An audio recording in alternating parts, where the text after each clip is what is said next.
Batcat Podcast, episode 6, with the one and only social media guru, community manager god himself, Jay Hairston.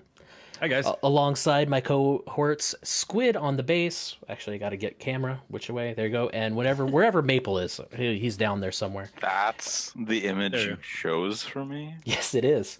That's it?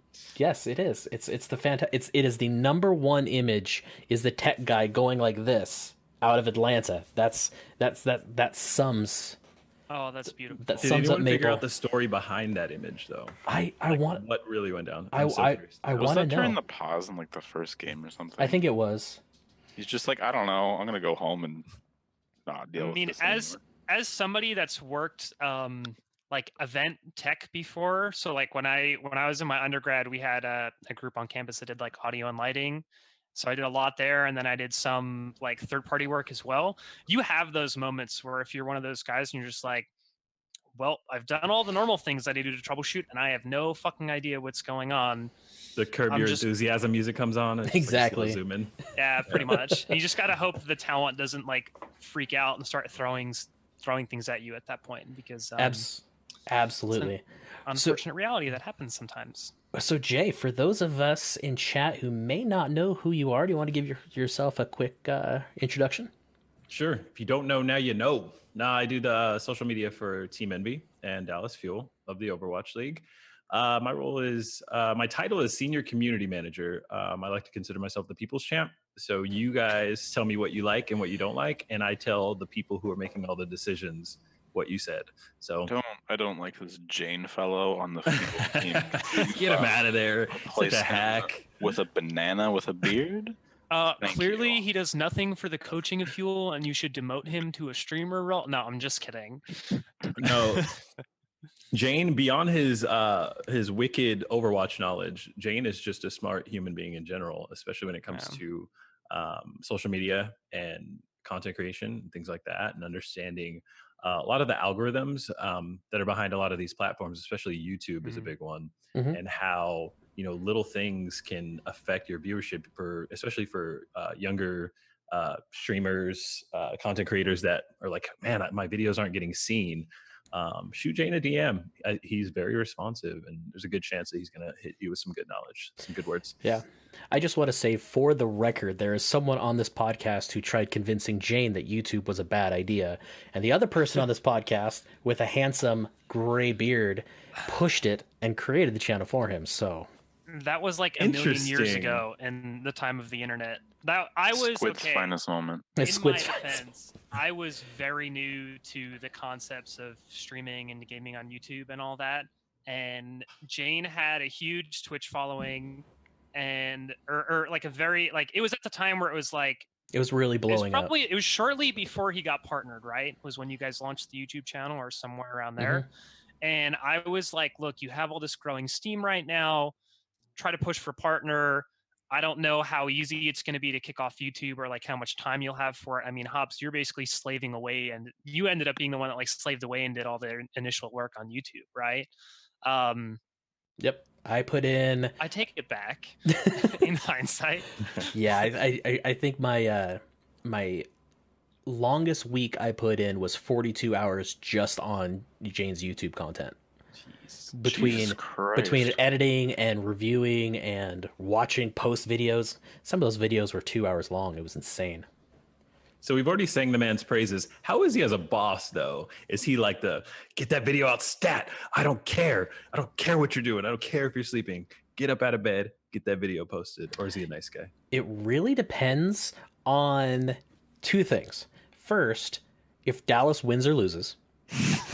True. In the right mindset. And second, just what we have going on. I transitioned off the YouTube team a while ago, so I don't know how his current demands are. But yeah, no, it is really cyclical with him, depending on how much time he's having to invest in the Arrows gulag. Gotcha. But I will say now, I think Elohel has kind of reached a point where it's so large that he basically is in kind of that CEO role where he has like the larger vision in his head of what he wants to do with it.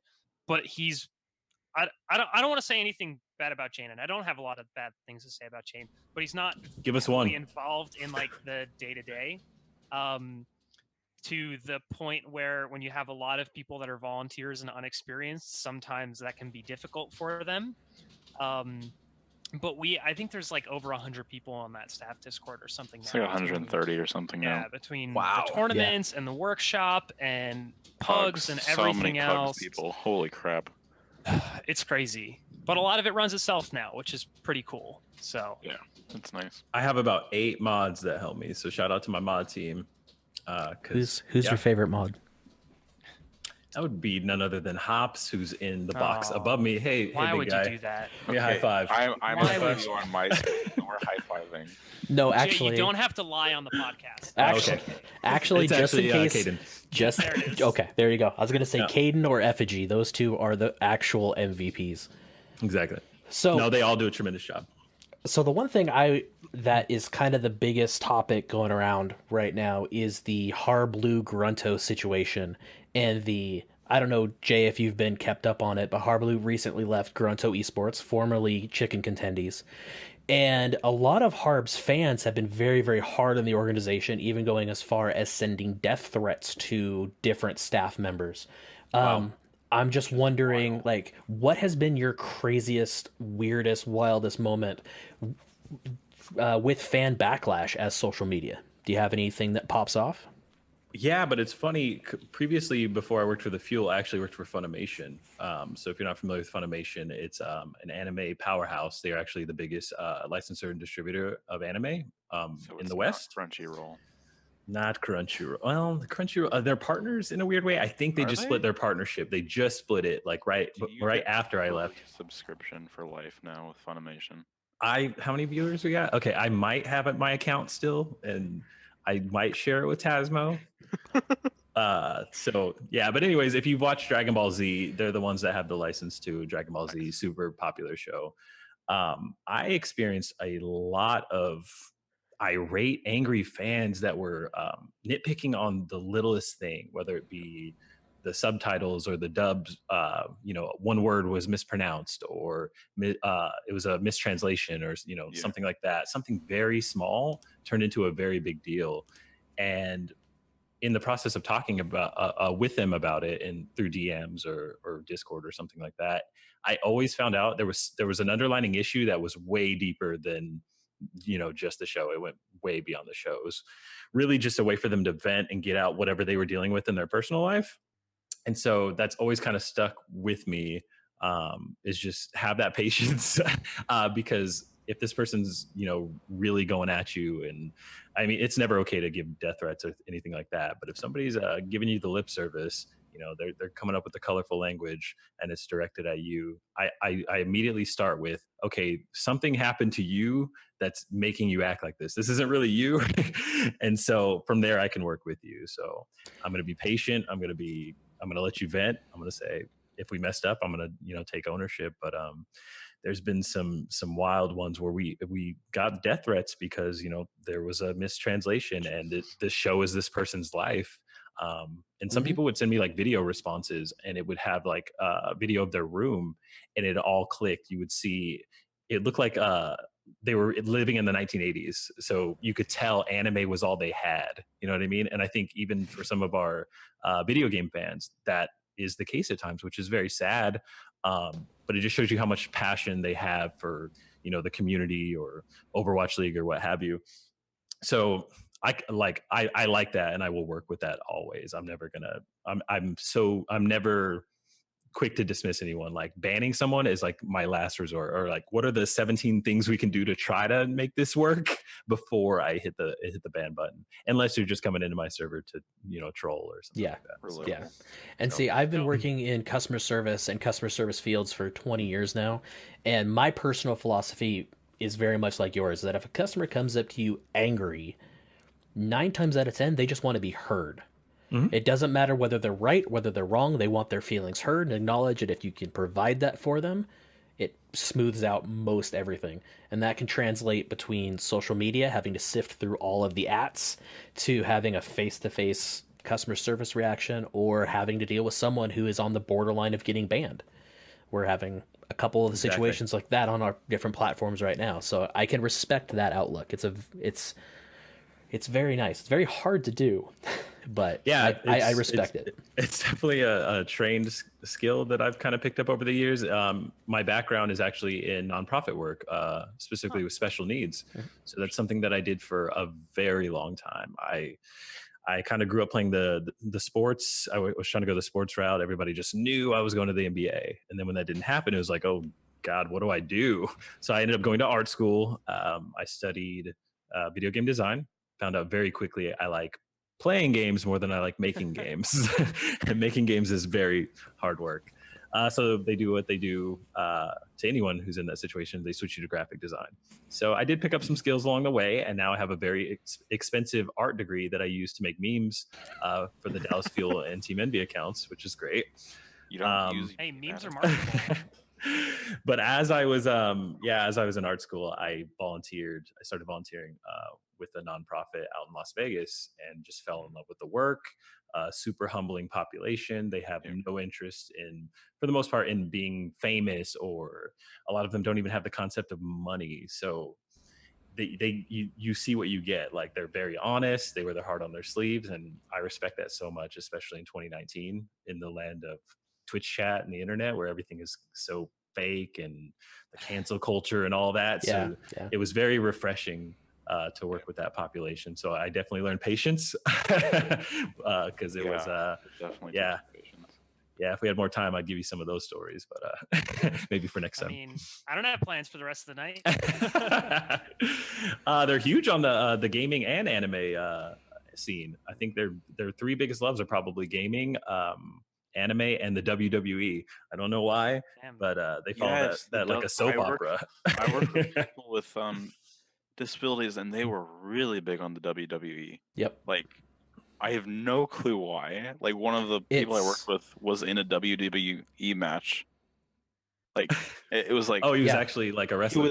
He wrestled against someone. It was like, why are you also interested? It's live action superheroes. It's something that and no, I am a wrestling fan. I still have WrestleMania parties every year. I don't keep up with the product, but every year a bunch of my friends still get together for WrestleMania every year.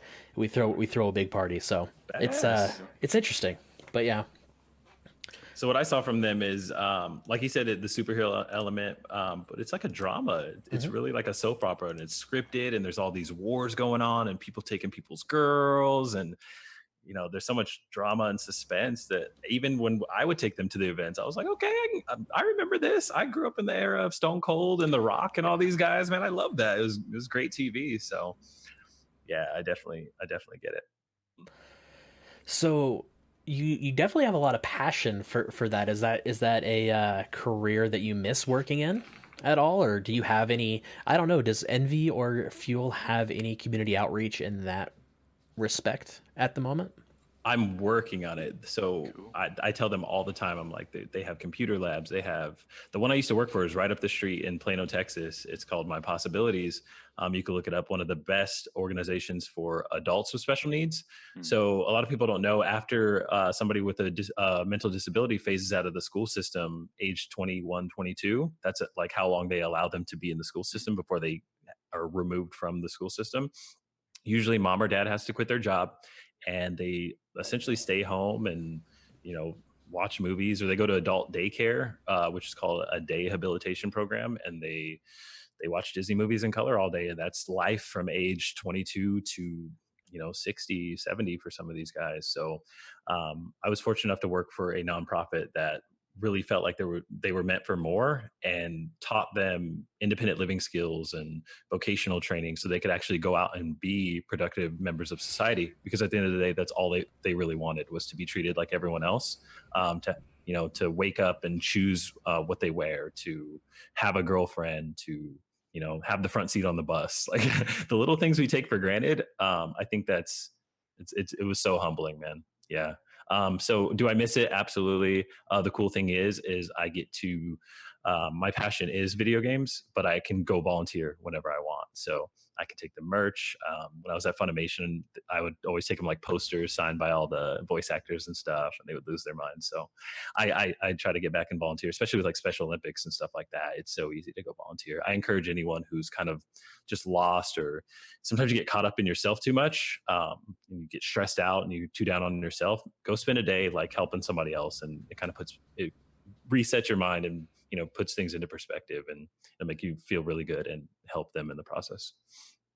Actually, the university that I've been at for a couple years runs one of the largest regional Special Olympics in like the Northeast like area of the States, and I've been able to participate in it a couple of the years, not every year unfortunately, but it's always like right around the time of year when like everything's starting to like grind down in college too, and you're like going crazy and everything, and then you have that weekend and it's suddenly like this I don't want to say like breath of fresh air, but it really helps kind of refocus everything, and there's so much going on like emotionally and mentally for you and everything. It's really incredible experience.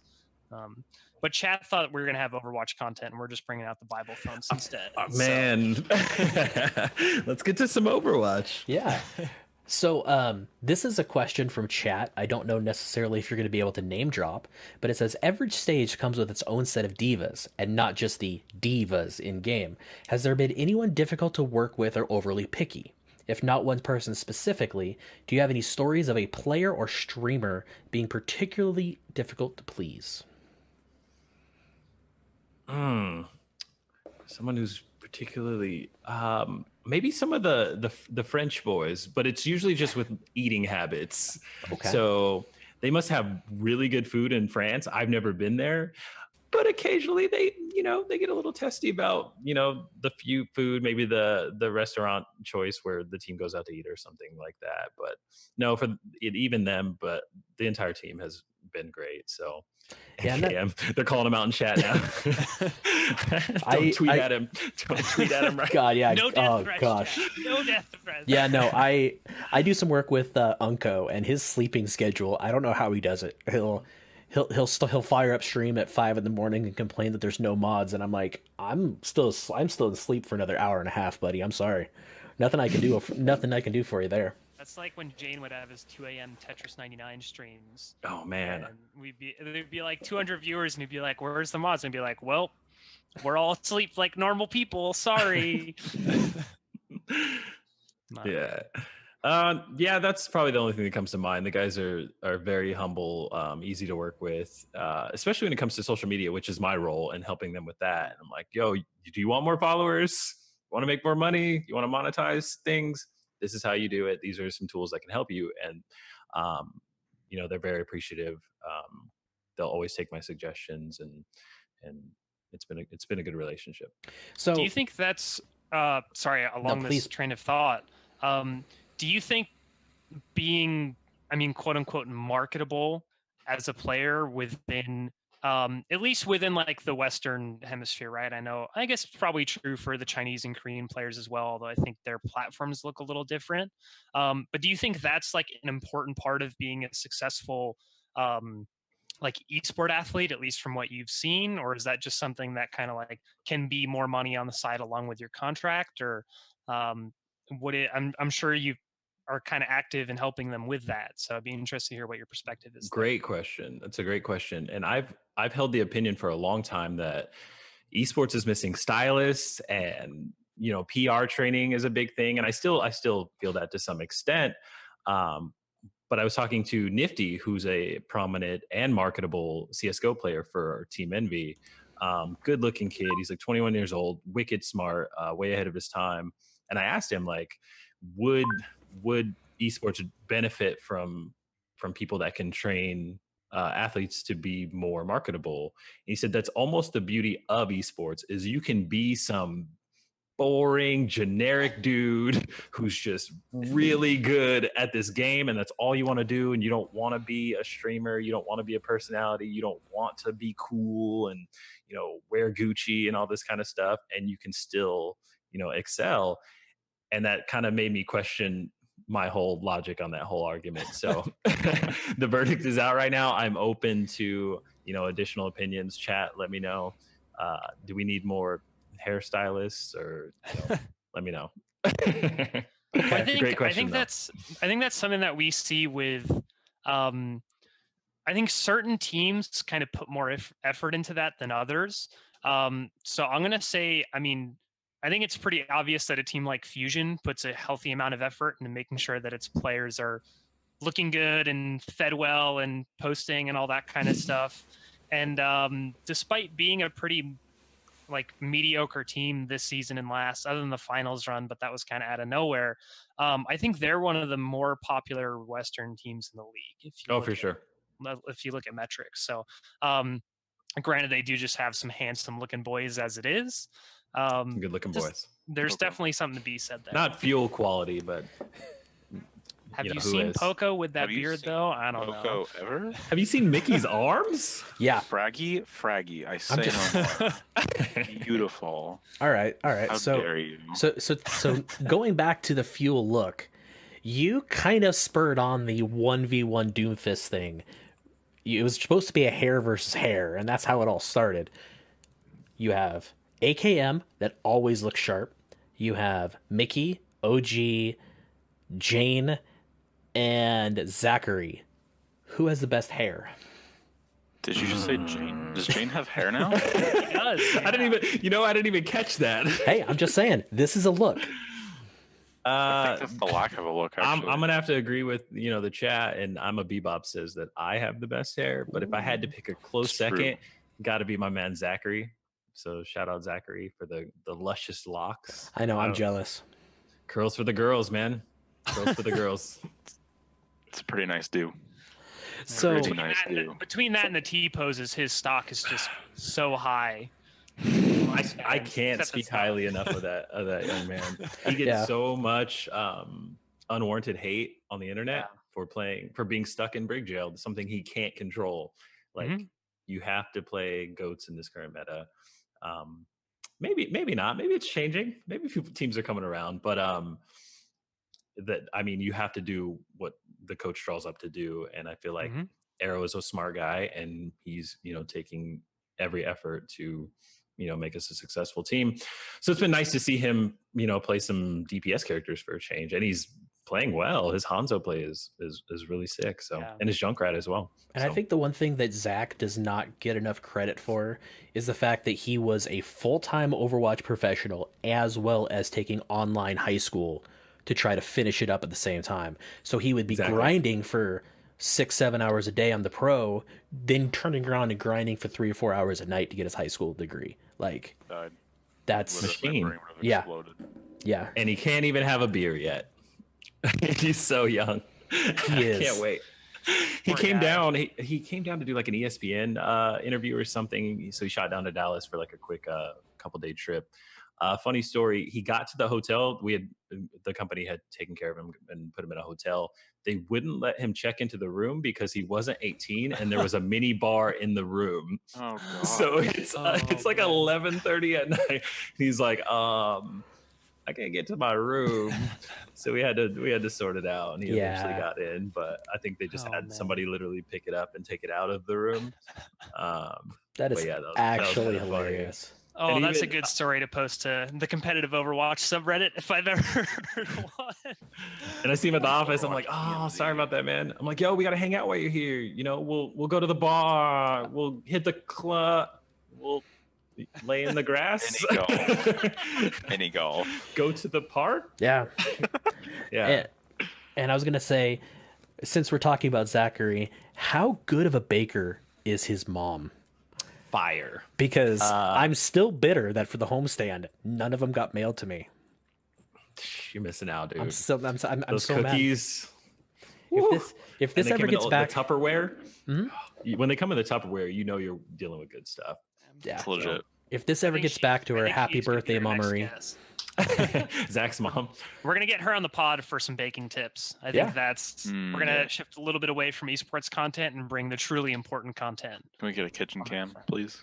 The parents of esports are so fascinating to me because we grew up in the generation where it wasn't accepted, and a lot of video game time was regulated, and parents did not support it like like his mom supports it. So I remember renting a game was a problem. It was like, that's all I wanted to do. I worked hard during the week in school, basketball, and it was like Friday, yeah, I want to go rent a game.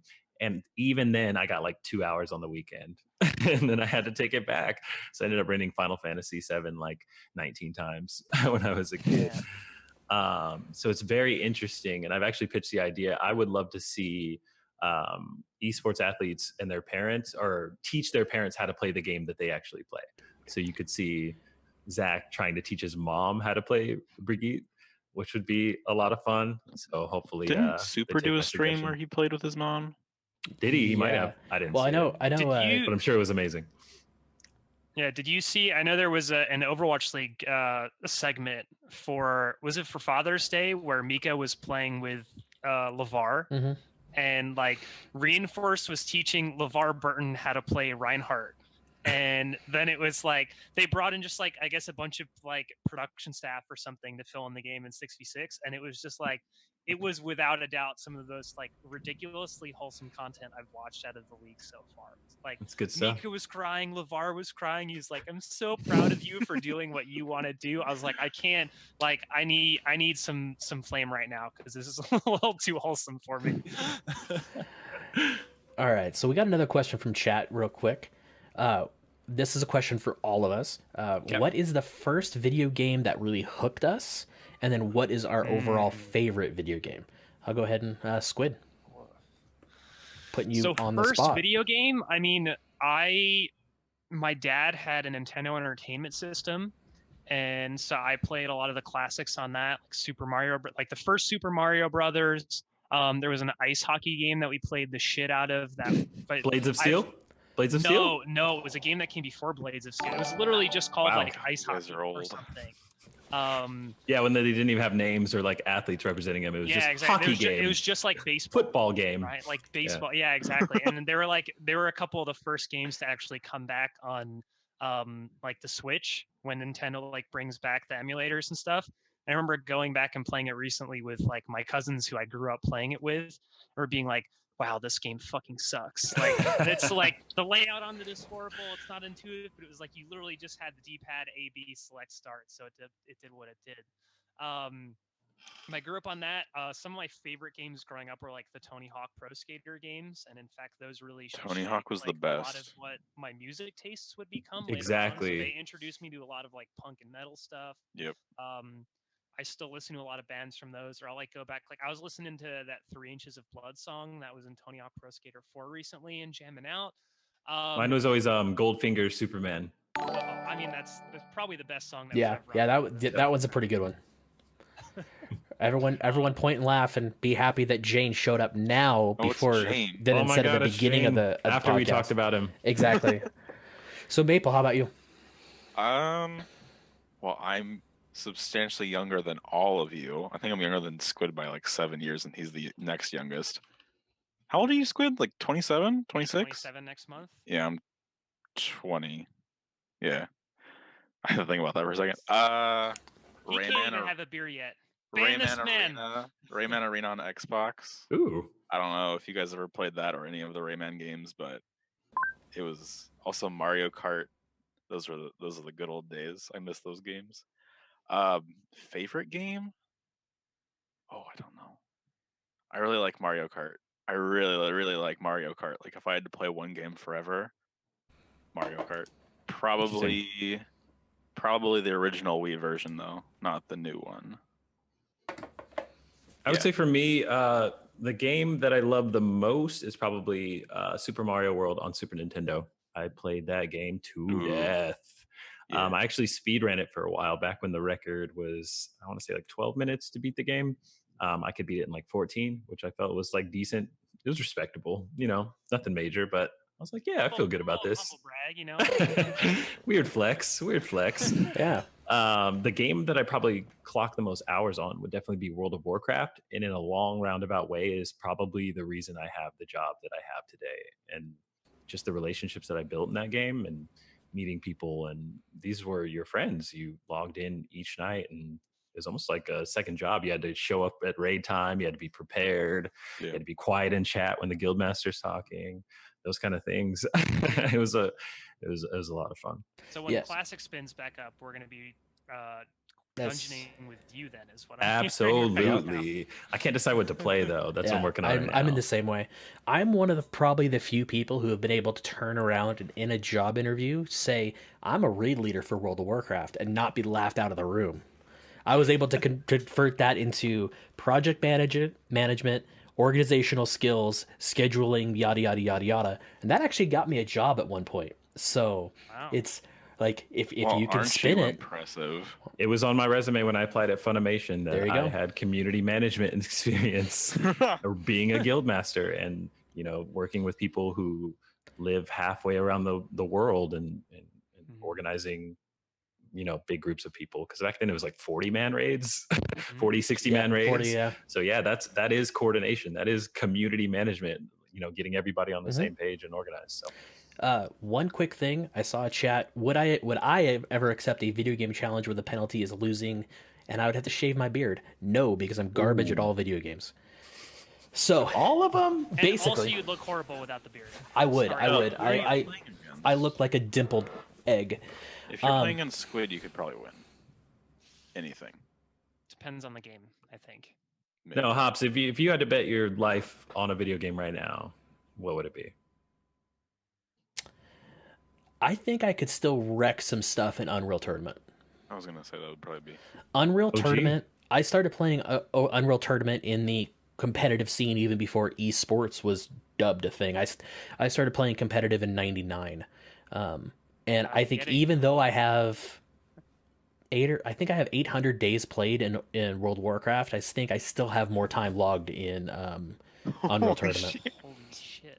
How's Overwatch creeping up? So for me, it's probably somewhere in the realm of, I don't know, 400 hours probably. World of Warcraft, I don't even think I had as many as you, but Overwatch is definitely creeping up there. Like I've even considered maybe getting an Overwatch tattoo. Yeah, maybe. I was going to ask you about your tattoos on that because I saw the hearts.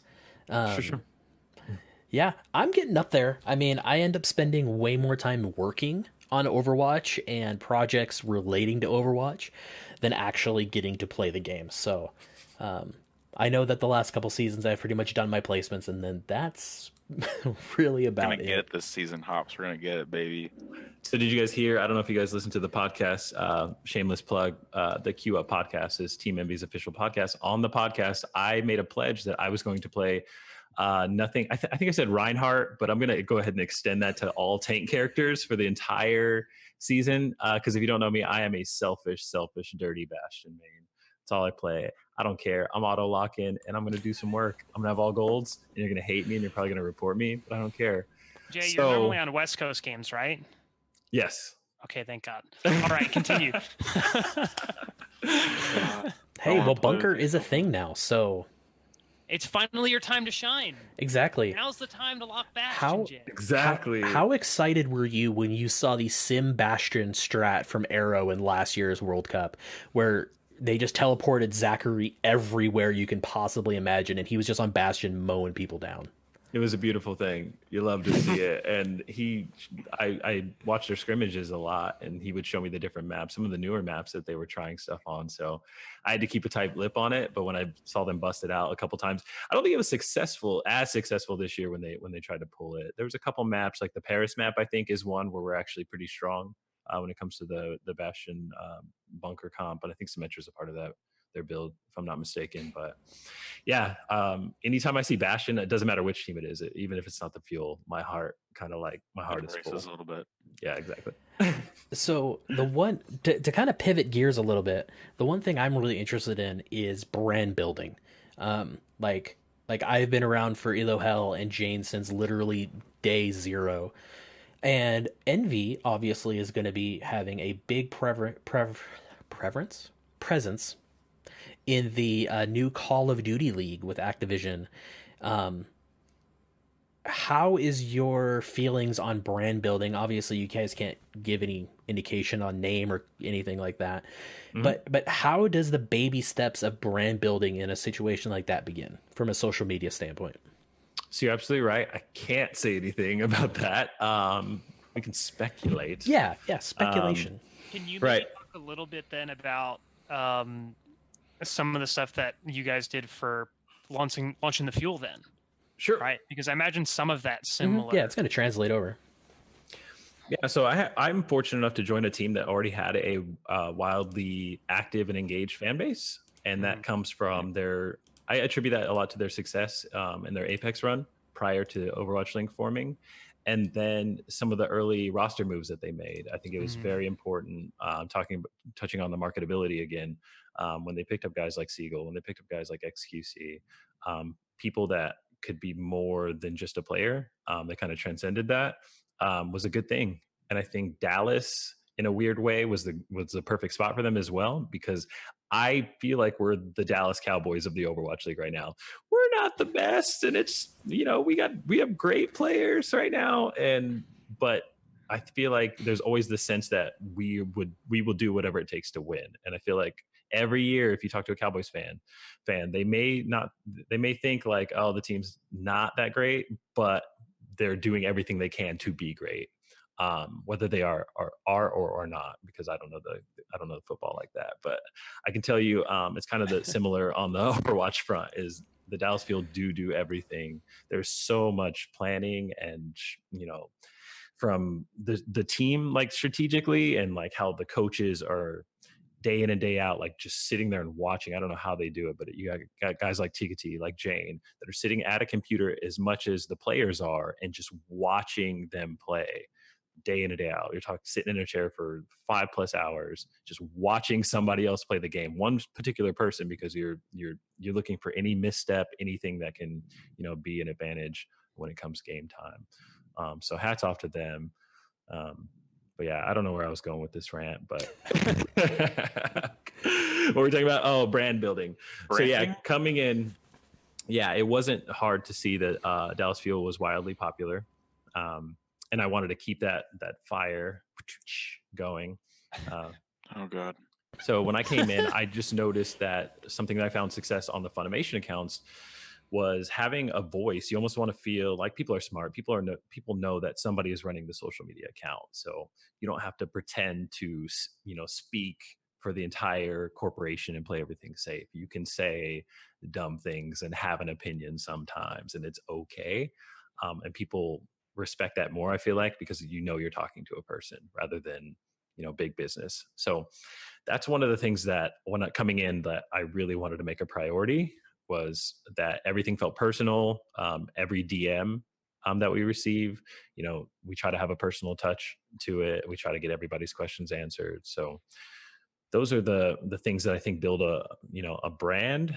But even my boss, Jeff Moore, who's wickedly smart guy, he's the president of Envy Gaming, was saying it's really the fans that decide, what a team is and what a team is about. So I'm not going to post anything that I know the Fuel fan base isn't going to like.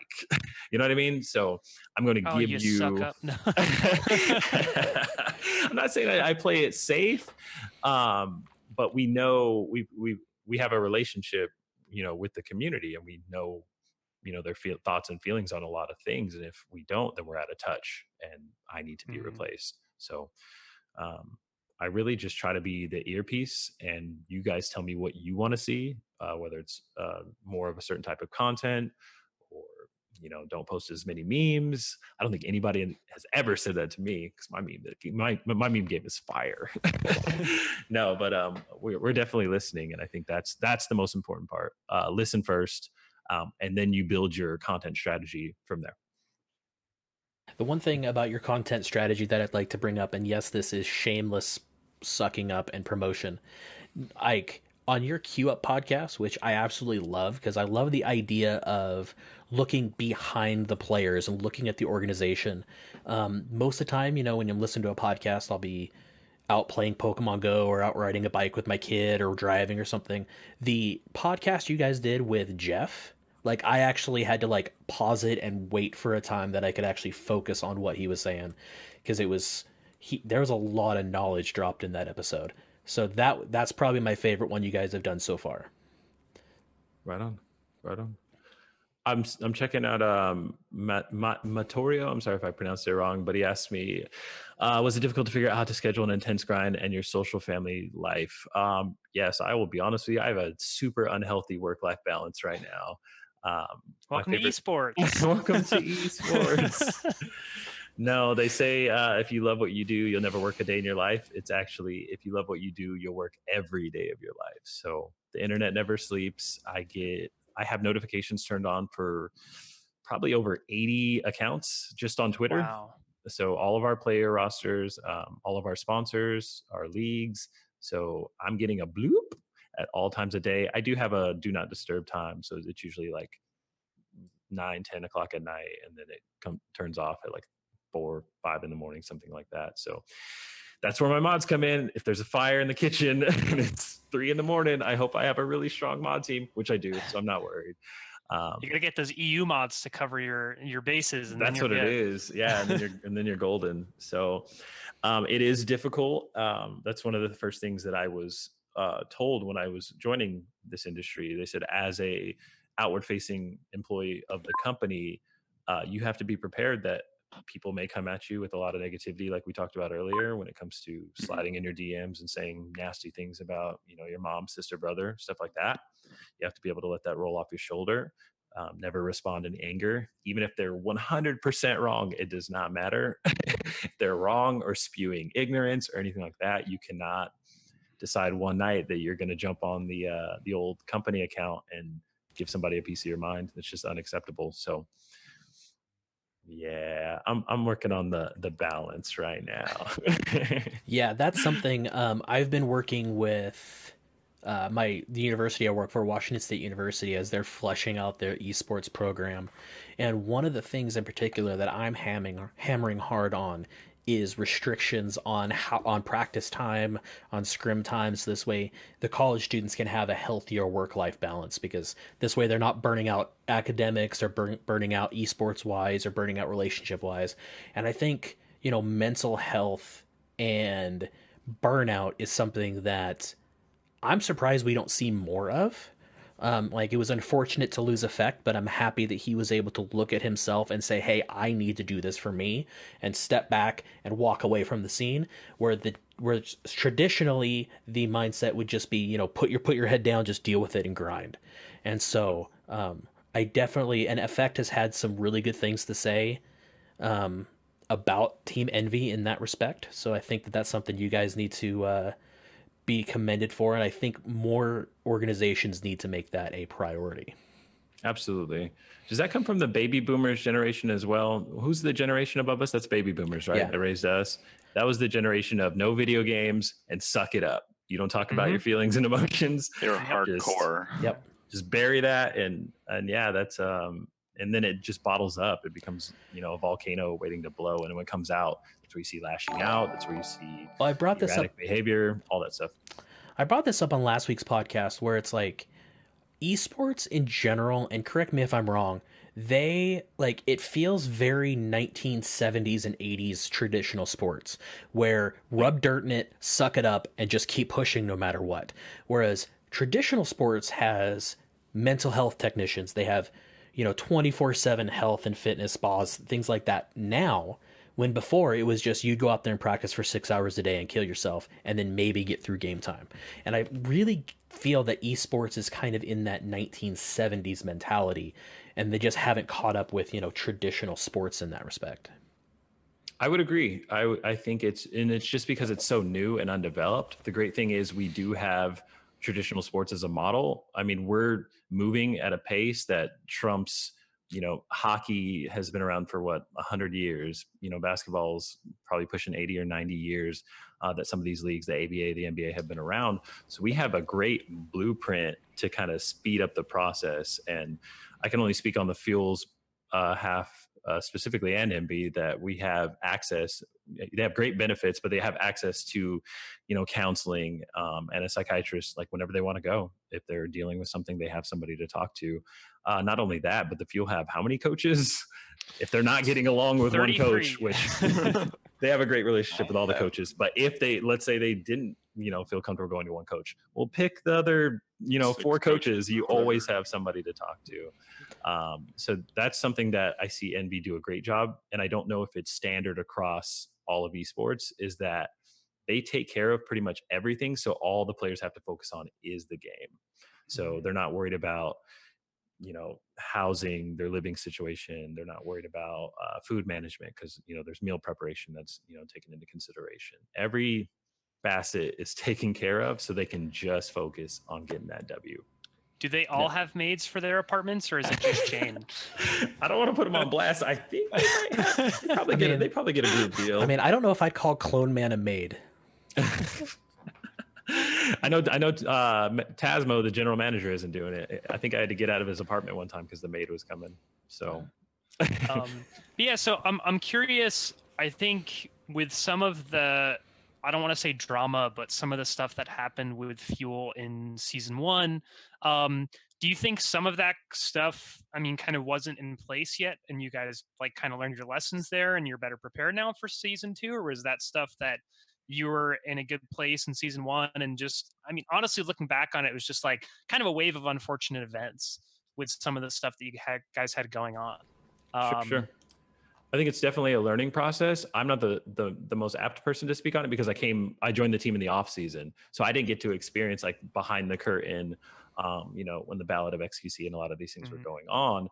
I was speculating like everybody else. So I can tell you that there's no hard feelings talking around the office right now. Sure.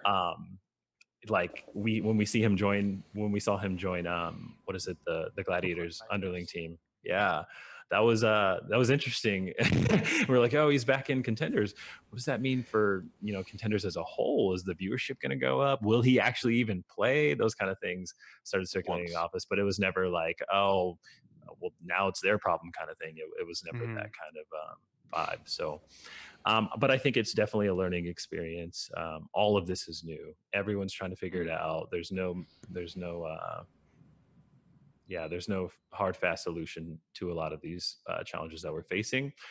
So you just have to put the smartest people in place and, make the best decisions you can. And I think one thing that our company has done well is bringing over people from traditional sports that have done a lot of the administrative side, but, deferring to people who grew up in esports, former athletes that are now in positions of power, and saying, hey, that might work in traditional sports, but it's not going to work in esports. And they will listen, and together, we can move forward. So is there any other team that you think is doing particularly well on that front? I know most of the ones that were around season 1 seem to be pretty well established with that now, but are there any that kind of stand out to you? I don't know how much you know about what's going on kind of in the homes of other teams, but so I'm actually in a Discord. It looks like we're beefing online, but surprise, we're all in a Discord together, the social media managers of all the different teams. It doesn't mean we don't have rivalries, that we don't take jabs at each other. Sometimes wait, does this guys mean that you plan out your Twitter threads where you all reply to each other ahead of time? Sometimes we like to have fun. Other times it's completely organic. Sometimes it is scripted. I feel betrayed. I don't know if I can It's WWE. It's the WWE, baby. I don't love it anyway. Please go away. No, sometimes I'll just heads up, mayhem, and I'll send them the meme I'm about to tweet out. I'll give them basically 5 minutes to kind of deliberate and come up with a response on the fly. But yeah, I still love to take it out to those guys, so, especially Chad, a guy named Chad from the Outlaws. Of course, his name is Chad.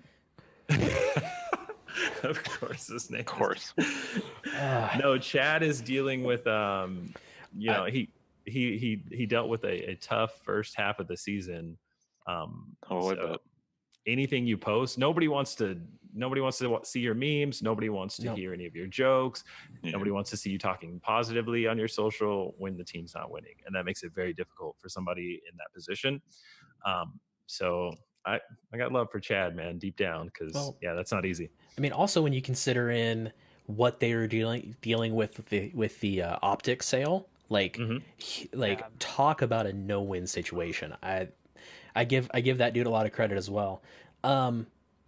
If you had to say there's one social media person that you either really enjoy working with or think is on a whole nother level, do you want to give anybody a shout out? Or I would give a shout out to my team first and foremost, because it's funny, everybody thinks every post that goes out is me, and it's not. We have a team. We have an intern whose name is Lindsay. She's awesome. And we have Logan, who's been in the game way longer than I have. This dude is OG Team Envy, and he knows his stuff. A lot of times when it comes to the league format, what time the games are on, like the specifics that you need to know to not sound stupid when you're putting out a post. I talk to that guy. When it's something that's easy and a third grader would say, there's a website, right? Like you can just go to overwatchleague.com and it has most of that. Oh, is that what it is? You gotta be quick. You gotta be quick. Maybe it's Overwatch Contenders. I'm not 100%. No one goes to that website, Squid. What are you talking about? Too many letters. Too many letters. No, I would give a shout out to she goes by Ballin on Twitter. She is actually the general manager of the USA Overwatch team. Yep. She's actually the one that kind of in a roundabout way convinced me to run. She was like, "You got to be running, right?" And I was like, like I'm just me. I'm the new guy. I've only been here less than a year. I'm just trying to, not piss anyone off and have the Fuel fans love our social media. So it was awesome to run. Yeah, I would have loved to see the Hops get it, to be honest. I wouldn't. That would have been cool. It would have been interesting. Next year. Yeah, next year we'll see. We'll see if they do Overwatch. Is gonna get it for you next year. I don't know. I can't. The key is that Fresh Nuts will run for coach. And I hope. he'll be all set. I hope so. Yeah, Vortex is very good. I'm also just close friends with Thibble from Florida Mayhem. Their main social media person I am blanking on right now, and that makes me feel really bad. Yep. Don's my dude. Yeah, he's very cool as well. I definitely think that the Anthony in chat, Anthony does all the graphics, and he is a very, very cool dude. I really respect him and his work. But I think overall, the social media game this season compared to last season, On point. like last season looked like it was Little League. This season, for everybody, is like major leagues. It's like it would hurt my head trying to compete with that. I think the best example that you can give is you can look at the Philadelphia Fusion's first video, right? This is how we do it in Philly, and the disaster that was, right? And like that was such a disaster. It got memed on and Watchpoint and everything, right? And then compare that to the like season opener video that they had this year, which was it was like the You Think You Know Us one. Poco in the shower. Yeah, I mean that in and of itself is great. Glorious. But, I was like, ooh. but just like the production value on that and everything, that was just like, I remember getting chills actually watching that video from more than just Poco in the shower, right? It's been, and I mean, looking back, and we had teams that were, clearly photoshopping people's pictures into graphics for like announcement signings and stuff like that for season one. It's been crazy to see how much that's ramped up over a year. Match artwork and graphics is amazing. The Sparks graphics are so cool. Oh god, did a really good job. They do a really good job. the anime covers. The anime, and basically, then yeah. So good. Stage they release all of their victory and loss posters. I mean, yeah, I would love to get some of those match posters for the wall back here, because some of them are very good. We're running short on time, but I do just want to pivot back to a question that hit chat a little bit ago that I was interested in. I know that for the Dallas Fuel homestand, you were one of the big guys that were hosting the event and doing a lot of the legwork. What did you think of the Atlanta home event? How do you think the two played off against each other? Obviously it's different venues and different things, but what'd you think of it? So I only caught the coverage through social media. I did watch a little bit on Twitch. I thought it was an awesome event. It looked like the fans had a lot of fun. I did talk to some of the casters that were there, and they said the crowd was insane. They said the venue was insane. So it was really good to see, and it's really important that event did well. It kind of started off with like, oh, ours got to be the biggest and the baddest, and it still does, because that competitor in me doesn't want their event to be better. But we need, for the sake of esports, it's bigger than us. We need people to understand that these events can be successful. So I'm glad there was a great turnout and it sold out. And it looks like they really put some TLC into a lot of the things they did. There's like the Phoenix intro, and then the baseball jerseys was a nice touch. Oh, yeah. By the way, I've been pitching a baseball jersey for a while now in the old Envy admin chat, and now you're gonna get it. And then everyone's like, "Oh, look at this jersey." I'm like, "Yeah, that could have been us." What's going on? So one day. So next year, when Overwatch League teams get home games, like, and it's an actual schedule, what is like the number one thing that you're nervous about, or what's the number one thing that, like, I don't know, that you're not looking forward to with it? Potentially the Burnout with it's still not clear how the scheduling is going to work. That's not something that has been released, but they're going to travel to some extent, and the Burnout, as you talked about, for a lot of these players, it's already a lot. So making sure that the teams put the proper structure in place to take care of these guys and make sure that they get downtime. And I think it will be done, or they will take that time and it may be permanent, and we don't want that. So as we've seen this year with some big names dropping off and going ahead and hanging up the jersey, it will only continue. So we have to, put that proactive strategy into place. Ooh, do I get to leak information that's not really leaking because it was on our podcast today? If you've listened to it, but it's only been out for like 3 hours. No, we need fresh leaks. No. This is a no leak zone. No, we had Tasmo, who's in town. I've been hanging out with Matt all weekend. He is actually home hunting in the Dallas-Fort Worth area because our boys are coming home for the 2020 season, which is a big deal. And I don't think people fathom you could literally be down here for our Dallas fans. If anybody in the chat is actually from the Dallas-Fort Worth area, you can be at Jack in the Box and run into Mickey. You can be at Target. I mean, the joke on the podcast, you can be in Target shopping for underwear and Harry Hook's next to you looking at underwear. Like, it's just something I can't wrap my brain around, because since I started the job, it's been a disconnect because they live and play in LA and we're based in Dallas. So I'm so excited for all the fun stuff and content that's going to be, available to us. But the bigger news, besides them, looking for apartments and stuff for the guys, Hasher did announce today that not only is he working on a training facility that's very similar to the one we have, we want to kind of copy and paste that, maybe a little better, maybe a little more expensive, maybe, mini fridges for everyone. I don't know what he's planning. The dude's on another level. Only for those over 21, though, obviously. Exactly. No mini fridge for ZachaREEE. But yeah, he's trying to replicate that here for the guys and expand it so it's not just the fuel training there. It's a facility that houses a lot of our operations and our other teams that'll be competing. So state-of-the-art training facility for Team NB / Dallas Fuel, and so on, all of our other teams as well. So he said that, but he also mentioned on the podcast that they are in the process of trying to lock down a location to build a stadium for the Dallas Fuel. And I think he gave a timeline. Probably we're looking, 3 or 4 years out, but it's something that's already, being worked on. And that he wants that to be a hub where people can come and play, shop, game, buy merch. Basically, he never wants you to go home, and and so I will probably live there too. There'll probably a little bed upstairs, and I'll just take that. We're building the future home of Avascon 2024. There you go. Surpassing Chuck E. Cheese. Exactly. Wow. Yeah. I mean, that's the one thing with Astro is that you can't say he does things small.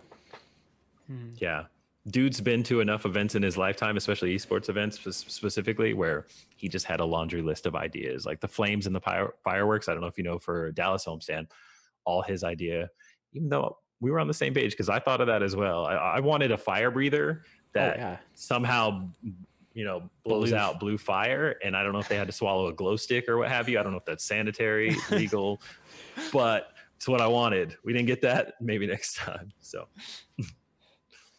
All right. Well, we should probably, we're starting to run out of time. Chat, if you have any final questions, now is a good time to ask.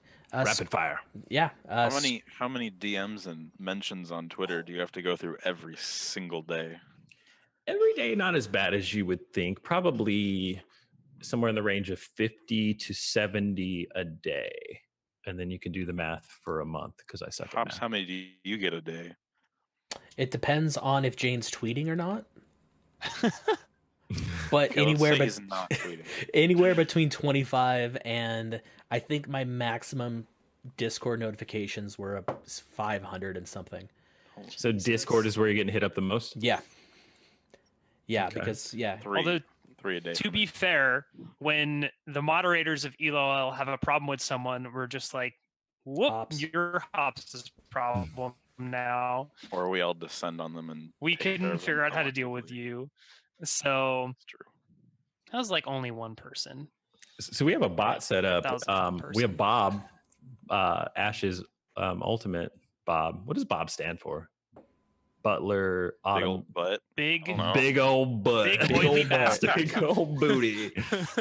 Nah, he does a lot of the heavy lifting for us. So I have the frequently asked questions: how do I join Fuel? What's up with merch? If you have suggestions, things like that. But there's also the option for human help. So people don't tend to hate bots if you give them the option to talk to somebody real, but a lot of times they just want quick information. Like, I just need to know this. I don't need to have a full conversation or get the Sprint customer service, responses. So quick bot, and that pretty much takes care of a lot of the frequently asked questions. So one question is, do you think that the gaming community is actually that toxic, or I'm going to add on to it, or is the vocal minority just that, a very vocal minority? Oh yeah, the squeaky wheel gets the grease. So they're the ones getting all the attention, all the retweets, all the Reddit upvotes, that kind of thing, just because they're louder than everyone else. After spending time in anime, I would say, nah, sorry gaming community, but the anime fandom it's on another level, man. These guys live and breathe these characters. It's wild. So it's been a nice change of pace. Still challenging, but a nice change of pace coming from the anime realm. I meant to ask before, when you were talking about working at Funimation, how many screen caps of DMs from Shore4 do you have from your time there? That's an awesome question. But the first thing when I got hired, I had all of the field players hit me up like, yo, you got the hookup on the anime? Like, it's good. Can I get the Attack on Titan season 3? Oh, it's not out yet, but you can get that, right? No, it's not even drawn yet.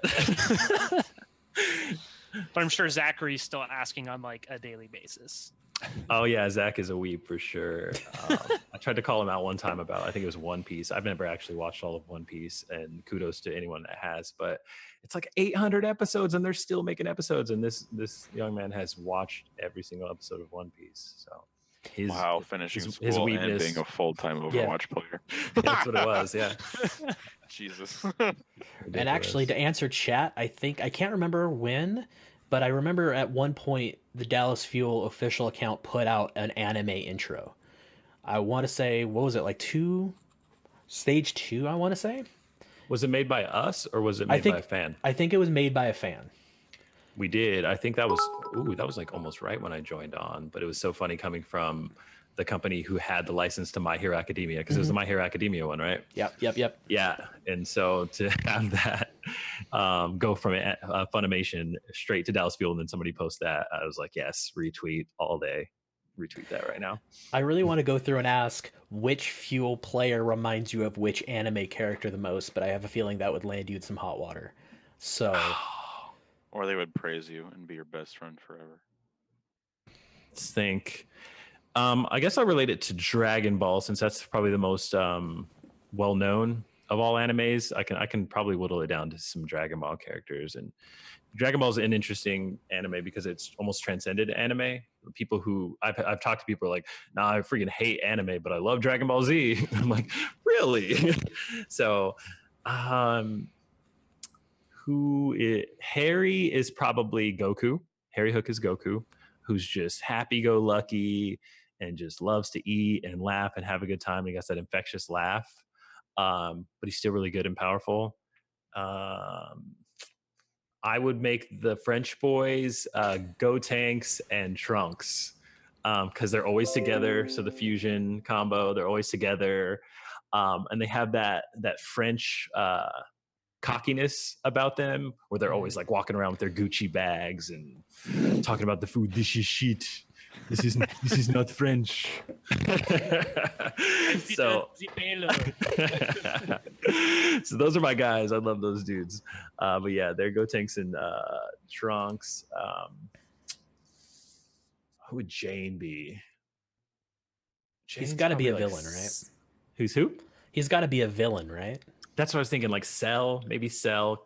Yeah. Cell was a badass, super smart dude as well. Arrow, Master Roshi, Vegeta, who's the badass of the team. They're also nice. They're just nice kids. I mean, I call them kids just because I'm probably 8 years older than all of them, roughly. I'm gonna be old, man. I'm turning 32 this year. God, you guys are old. Yeah. You're gonna get phased out of esports. Exactly. I'm out of the league. I can't keep up with this language. All this Twitch chat, PogChamp, and Dan's game, and Chalked. That's the new one. They're on the office. Oh, this day is Chalked. All right. I assume that's bad. Yeah, that's a Call of Duty reference. Kelder 7 says, I think Vegeta can be measured by their success rate, but he's always second fiddle. He's second fiddle to Goku. So who's second fiddle to Harry? I don't know. They're all too nice, man. So I don't think any of them are Vegeta, but yeah. I don't know. I mean, have you really looked at how OG looks when he's playing? He's got that death stare. Yeah, exactly. Like OG is not a guy I would want to piss off in any way, shape, or form. Although Mickey could probably bench me. It's in the look though, because OG is still one of the nicest guys. Mickey's crazy. Who's crazy in the show? Is there a crazy character? Because Mickey's the crazy one. No, it's been a little while since I've watched Dragon Ball. I'd have to go back and do a rewatch. Timo is Vegeta. Straight up. Timo is Vegeta. Okay. Yep. Yeah, that's fair.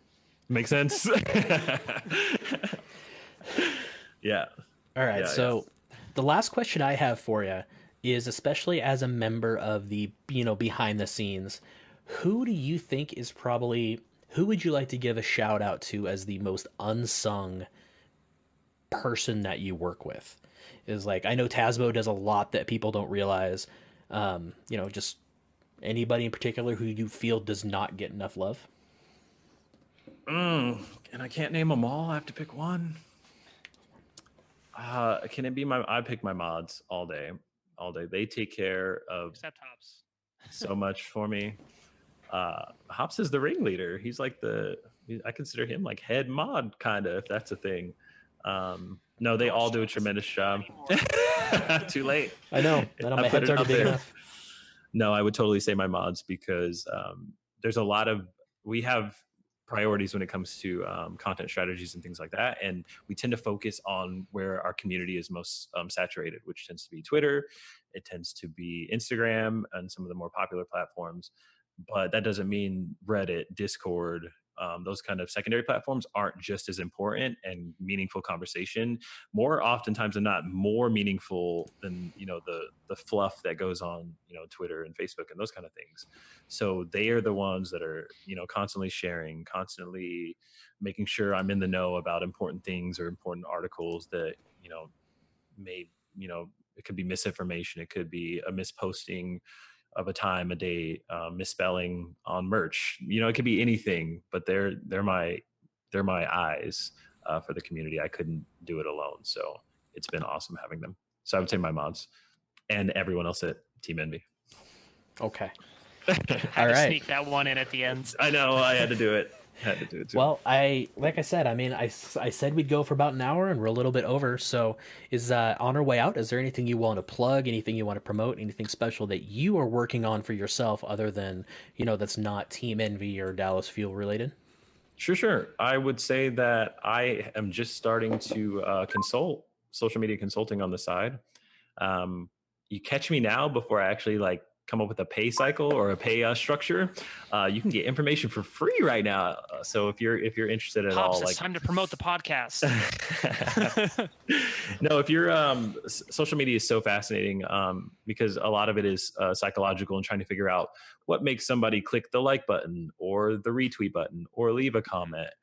And I never want to use clickbait as a tactic. I want to do things that people are genuinely interested in engaging with. So it's constantly trying to figure that out. And sometimes it's aesthetic, making things look pretty or not pretty in a lot of situations. We have a wonderful creative department.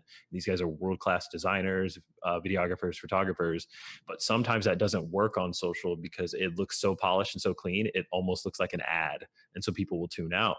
So you know what does really well? Those third grade memes, baby. It's my time to shine. So that's how you get them likes and them retweets. So yeah. So that's why Avast is so popular. I was gonna say that's why Bad Petramari got community leave for Britain, isn't it? Yeah. He's one with the people. He does it better than anybody. The memes are the currency of the internet, and that dude is rich right now. He is very wealthy on the internet. But no, I have a group. It's kind of a neglected side project, but it's called Geek Garage. It's a group you can find on Facebook, and I basically started it to connect people who already work in the industry with people who dream on working in the industry. So if you're wondering how do I get in, you can talk with people who are already in, and they give you feedback on your resume or starting a podcast. When we started the Envy podcast, I was like, hey guys, what's the 5 most important things to know, when doing a podcast? And I got some really good advice from some people that had done it before. So I would highly encourage you to check that out. Join that if you want. I can totally invite you. But it's not a private thing. I want more people to live their dream job. Like stop working at, T-Mobile. No offense to T-Mobile because they are a league sponsor. But if that's not what you want to do, then don't do it. I'm not saying quit your job right now. I'm saying have a strategy, make sure the money's right so you can stay healthy and, not go crazy. But definitely start working in your off time towards whatever it is you want to do. And some of those people in that group could probably help with that. That's you very hear good. That knocking in the background? That's Golden Boy trying to break the door down so you can come after Jay for the T-Mobile. I just got a text that says, Jay, you are no longer with the org. All right. And with that, I think we're going to wrap it up here. Jay, thank you very much. This has been an absolute pleasure and a blast. Thank you for stopping by. We'd love to have you back at any time. Chat, thank you for the questions. Hopefully, I'm sorry we didn't get to all of them, but it was a fascinating hour. So I really appreciate you guys. I appreciate you guys, and thanks for inviting me on. Would love to come back and leak some more stuff for you guys. All right, I'm down with that. All right, good night, chat. Thanks, chat.